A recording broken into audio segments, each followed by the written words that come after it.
Dans cet exercice, on se demande combien est-ce qu'on a de cheveux sur la tête. Alors évidemment, on va faire une approximation qui sera probablement grossière. Je vous donne quand même quelques informations. On considère que dans 1 cm², on a à peu près 250 cheveux. Donc si vous faites un petit carré de 1 cm sur 1 cm sur votre cuir chevelu, vous avez à peu près 250 cheveux. Et puis par ailleurs, je vous rappelle la formule qui donne la surface d'une sphère de rayon R, c'est 4 fois pi fois r au carré. Alors faisons un dessin pour se rendre un peu compte des choses. Moi, je vous propose de modéliser la tête par une sphère. Donc c'est grossier déjà, on est déjà dans de l'approximation. Et puis ensuite de dire qu'il y a une certaine partie de la tête qui est recouverte de cuir chevelu et donc de cheveux. Donc ça, il faut faire une approximation de la proportion de la tête qui est recouverte de cheveux. Alors je vous propose de dire qu'on a à peu près un quart de la tête, de la surface de la tête qui est donc recouverte de cheveux. C'est grossier, vous avez peut-être pris d'autres approximations, peu importe, ce qui va nous intéresser évidemment c'est l'ordre de grandeur.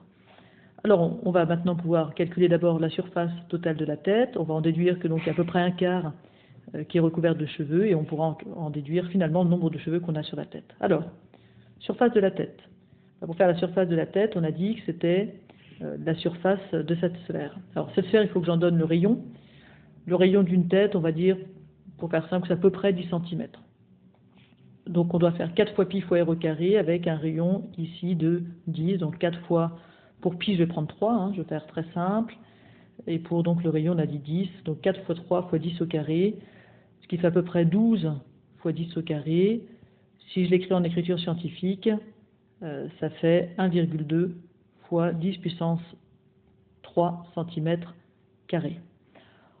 C'est-à-dire 1200 cm², ce serait beaucoup plus simple ici de ne pas utiliser l'écriture scientifique, mais on travaille en même temps, on exerce l'écriture scientifique. Ok, donc maintenant, quelle est la surface de la tête qui a des cheveux? On a dit que c'est à peu près un quart de la surface totale, donc on va simplement, pour la surface du cuir chevelu, faire un quart de ce qu'on vient de calculer. Donc un quart de 1,2 fois 10 puissance 3 cm².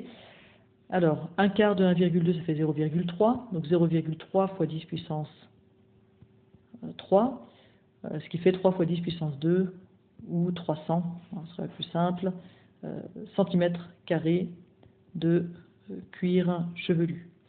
Et donc sur ces 300 cm², eh bien, on sait qu'à chaque cm², on a à peu près 250 cheveux, donc il faut faire simplement 250 fois nos 300 cm², donc pour le nombre de cheveux, 3 fois 10 puissance 2, donc ma surface, fois les 250 cheveux par unité de surface.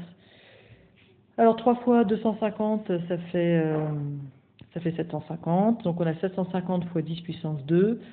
Alors si on veut l'écrire en écriture scientifique, ça fait 7,5 fois 10 puissance 2 fois 10 puissance 2, donc 7,5 fois 10 puissance 4, ou directement 750 000. Je crois qu'ici c'est plus simple, 75 000. Et donc on a 75 000 environ cheveux sur la tête. Alors je l'avais dit, on a fait plein d'approximations, donc c'est un résultat qui est grossier, qui néanmoins donne un assez bon ordre de grandeur, puisque en général on estime qu'on a à peu près 100 000 cheveux.